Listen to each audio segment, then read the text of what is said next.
Imagine the dirty Kansas set to the plot of City Slickers while being directed by Smokey the Bear.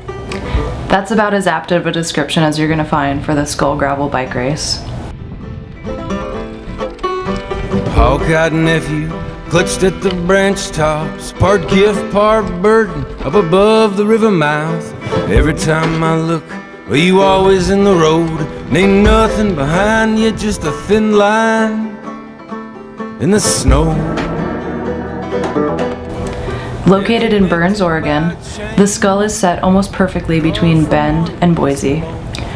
The Malheur Wildlife Refuge occupation put Burns on the map a few years back, but not for the best of reasons. The Skull is an attempt at turning a story of infamy into one of fame, and bringing a community together around the celebration of their public lands. This is a non-profit race with registration fees going back to the community. But where am I gonna sing when the wind ain't got no trees and there's nothing to hold on to but a pocket full of seeds? Connected by a chain, carved from one piece of bone. In order to be clean, water must run.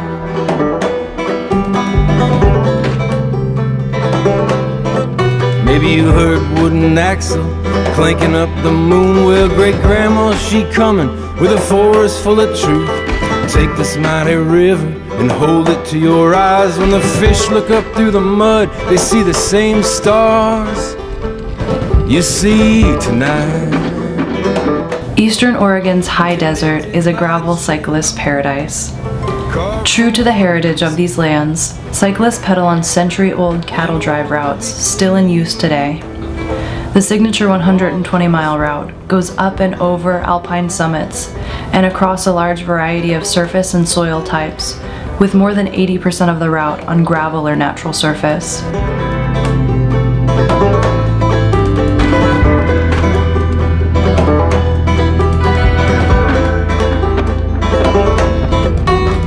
Whistlebones believe the sun, the rain, the wind, where the earth is a spirit from which all life extends. A wet stone and black dirt with a beautiful laugh, but don't leave a trace, 'cause her eyes can burn grass. Connected by a chain, carved from one piece of bone. In order to be clean, water must run.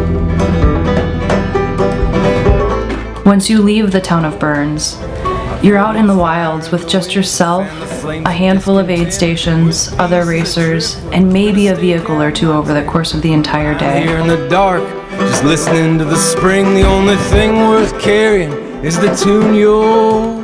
It's difficult to describe just how remote and intimidating these landscapes are. Nowhere else I've ever traveled, including my home state of Alaska, has a perfect balance of decaying access and beautiful emptiness which defines the old, ghostly homestead, timber, and mining roads of Eastern Oregon. Most other environments would see these paths fade as Mother Nature reclaims what is hers.